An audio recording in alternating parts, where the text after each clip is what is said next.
പശ്ചിമേഷ്യ വീണ്ടും യുദ്ധമുനമ്പിലേക്ക്. വാക്കുകൾക്ക് പകരം ഇനി ആയുധങ്ങൾ സംസാരിക്കുമോ?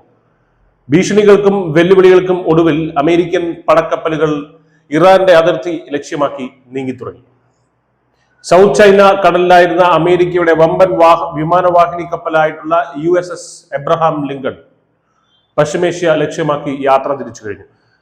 അകമ്പടിയായി 3 യുദ്ധക്കപ്പലുകളും ഒപ്പമുണ്ട്. ചൊവ്വാഴ്ചയോടെ ഈ സംഘം ഇന്ത്യൻ സമുദ്രമേഖലയിൽ പ്രവേശിച്ചതായിട്ടാണ് വിവരം. തന്നെ വധിക്കാൻ ശ്രമിച്ചാൽ ഇറാനെ ലോക ഭൂപടത്തിൽ നിന്ന് തന്നെ മായ്ച്ചു കളയുമെന്നാണ് അമേരിക്കൻ പ്രസിഡന്റ് ഡൊണാൾഡ് ട്രംപിന്റെ മുന്നറിയിപ്പ്.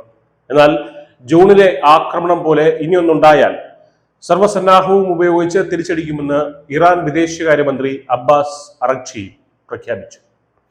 ഇറാനിലെ ആഭ്യന്തര പ്രക്ഷോഭങ്ങളെ സർക്കാർ അടിച്ചമർത്തിയതായിട്ടാണ് നിലവിലെ പ്രതിസന്ധിക്ക് ഒരു കാരണമായി ഭവിക്കുന്നത്. സർക്കാർ വിരുദ്ധ പ്രക്ഷോഭകരെ കൂട്ടക്കൊല ചെയ്തതിന്റെ പേരിൽ ദാവോസിലെ ലോക സാമ്പത്തിക ഫോറത്തിൽ നിന്ന് ഇറാനെ ഒഴിവാക്കിയിരുന്നു.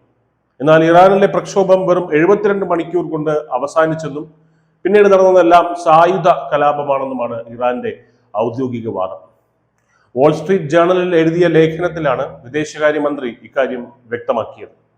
നേതാക്കൾ തമ്മിലുള്ള വ്യക്തിപരമായിട്ടുള്ള പോരും ഇതിൽ നിർണായകമാണ്.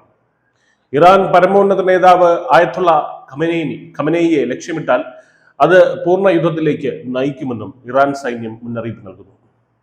ഖമനേയിക്കെതിരെ നീളുന്ന കൈ വെട്ടുമെന്നും അമേരിക്കയുടെ ലോകം ചുട്ട് ചാമ്പലാക്കുമെന്നുമാണ് ഇറാന്റെ ഭീഷണി. കഴിഞ്ഞ ആഴ്ച ഗൾഫ് രാജ്യങ്ങൾ ഇടപെട്ട് സ്ഥിതിഗതികൾ തണുപ്പിക്കാൻ ശ്രമിച്ചിരുന്നുവെങ്കിലും ട്രംപിന്റെ പുതിയ നീക്കങ്ങളോടെ മേഖല വീണ്ടും അശാന്തിയിലേക്ക് വീണിരിക്കുകയാണ്. ചുരുക്കത്തിൽ വാക്പോരിൽ നിന്ന് സൈനിക നീക്കങ്ങളിലേക്ക് കാര്യങ്ങൾ മാറുമ്പോൾ പശ്ചിമേഷ്യൻ മേഖല വീണ്ടും ഒരു വൻ യുദ്ധത്തിന്റെ വക്കിലാണ്. ലോകം മുഴുവൻ ആശങ്കയോടെ ഈ നീക്കങ്ങളെ ഉറ്റുനോക്കുകയാണ്. News desk News India Malayalam.